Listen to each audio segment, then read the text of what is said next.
Oi, gente, tudo bem com vocês? Como vocês estão? Todos bem? Espero que sim. Vamos lá, vamos dar continuidade às nossas aulas, né, online, né? Ainda estamos numa quarentena, então precisamos nos cuidar um pouquinho, mas as aulas continuam. Não vamos deixar a peteca cair, vamos dizer assim, não vamos deixar vocês perderem o ano, né? Vamos tentar o máximo que puder. Então vamos lá. A gente vem falando sobre números inteiros. Falamos sobre adição e subtração, multiplicação e divisão. Na última aula, a professora falou sobre potenciação. E agora, então, vamos falar sobre expressões numéricas, né? O que são expressões numéricas? O que são expressões numéricas, então, né? As expressões numéricas são conjuntos de números e operações matemáticas onde a ordem dessas operações é bem definida. Por que que ela é bem definida? Porque a gente precisa seguir uma determinada ordem, né? Nas expressões numéricas existem algumas operações básicas da matemática que estão envolvidas: a adição, a subtração, a multiplicação, a divisão e a potenciação e a radiciação, que vocês ainda não viram, mas mais à frente a gente trabalha também, tá? Existe uma ordem que a gente deve seguir para solucionar essas expressões, tá? As potências e as radiciações, quando elas existirem, são as primeiras que a gente deve resolver, mas nem sempre elas aparecem. No nosso caso, vamos trabalhar mais com as outras operações: multiplicação, divisão, adição e subtração. Então, portanto, se fôssemos resolver, elas deveriam ser as primeiras. Na nossa sequência, a multiplicação ou a divisão, que é as primeiras que a gente tem que resolver. Elas não têm uma prioridade de se vai ser a divisão ou a multiplicação primeiro, conforme a gente achar melhor, conforme for a mais fácil a forma, o critério de calcular. Às vezes eu posso calcular primeiro a divisão, às vezes para mim calcular a divisão eu preciso ter feito a multiplicação, então eu vou saber o momento certo de utilizar uma ou outra. E na nossa sequência daí fica a adição e subtração. Essas são as últimas que a gente pode resolver. Por quê? Porque elas têm que ser resolvidas depois que a multiplicação e a divisão forem resolvidas. Mas, dentro das expressões numéricas, é possível que algumas operações sejam colocadas como prioridade do que outras, mesmo que não na ordem dada anteriormente ela tenha sido uma prioridade menor.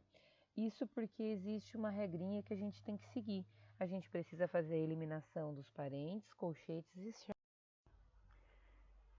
como que vamos resolver então? Em primeiro, a gente deve resolver o que tiver dentro do parênteses, conforme aquela orientação anterior, né? Se a gente vai primeiro resolver a multiplicação, a divisão ou a adição e a subtração. O que tiver dentro do parênteses tem que ser resolvido como prioridade, primeiro eles. Depois a gente vem com os colchetes. Os colchetes é o segundo a ser eliminado, né?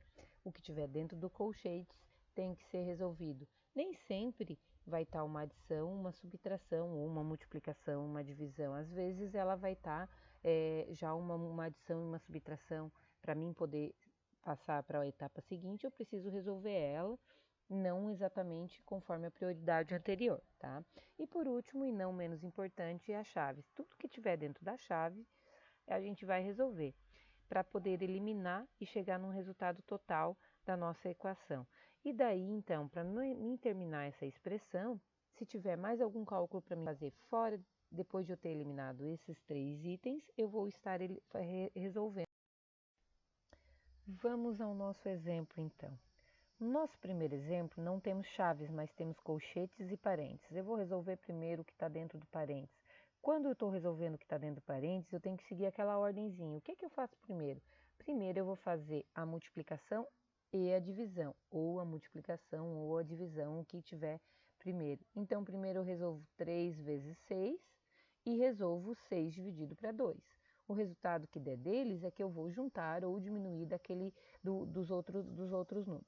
Resolvido o que está dentro do parênteses, vou passar para o colchetes, né? Então, o resultado que der daquilo ali, eu vou passar para o colchetes. Resolvido o que está dentro do colchetes, eu vou eliminar ele e vou passar a resolver o que está fora. O nosso resultado deu 25. No segundo exemplo, temos as chaves, né? E como que a gente resolve? Primeiro, nós vamos começar resolvendo dentro do parênteses, o que tiver dentro do parênteses. resolvemos o parênteses. Na segunda linha mostra pra gente que eu vou ter só o colchetes, eu eliminei o parênteses, então eu vou ter 5 menos 3, que está dentro do colchetes. Agora eu preciso resolver, 5 menos 3 é 2, então eu vou eliminar o colchetes e vou passar para ter só chaves. Agora nas chaves eu primeiro tenho uma multiplicação, primeiro eu preciso resolver a multiplicação ou a divisão para só depois resolver a adição e subtração. Então o 40 vai ter que dar uma esperadinha e a gente vai ter que resolver o 3 vezes 2.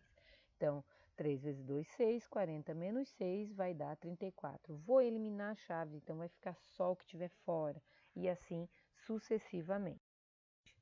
Bom, para nós testarmos o que vocês entenderam e termos todas as dúvidas, vamos resolver os exercícios a seguir. O exercício número 1 mostra ali certinho como precisamos fazer. Primeiro resolvemos todos os que estiver dentro do parênteses, depois resolvemos todos os que estiver dentro das chaves. Quando a gente tem aquele pontinho ali, a professora já explicou para vocês que nem sempre vai aparecer, né, nos livros, que o sinalzinho de vezes é o xizinho, ele também pode aparecer como um pontinho. Então aquele pontinho ali é vezes. Resolvam cada uma das multiplicações e a mesma coisa acontece com a divisão. Então, só no final é que vão eliminando os parênteses, chaves e colchetes. Aqui a Pro botou os exercícios da aula anterior, os resultados para vocês conferirem. Vou lembrar, vou voltar a ressaltar a fala e vou dizer para vocês não esquecerem de copiar tudo no caderno, porque quando a gente retornar às aulas, a professora vai passar olhando e verificando se todos estão com o conteúdo certinho, completo no caderno, tá? Copiem toda a atividade para não deixar para depois. Sempre procurem resolver no dia que vocês têm essa atividade, né? No máximo, 2 dias depois, para vocês não se perderem e não se atrasarem, ok? Aqui, a professora colocou passo a passo. Assim vocês vão ver como eu consegui chegar aos resultados, tá? Como que eu fiz cada uma das questões. Por que que eu disse que precisávamos resolver individualmente para só depois fazer a soma? Porque primeiro a gente resolve individual cada uma das multiplicações ou divisões, no caso, né? Depois a gente vai juntar todos os positivos de um lado, todos os negativos do outro, fazer suas somas. Só então a gente vai resolver e chegaremos no resultado menos 4. Certo, galera? Ah, ao término das atividades, eu quero que vocês enviem uma foto com as expressões resolvidas, né? E qualquer coisa, a Pro está aqui à disposição para tirar dúvida de vocês. Qualquer momento podem entrar em contato, ok? Um bom estudo, um bom dia a todos.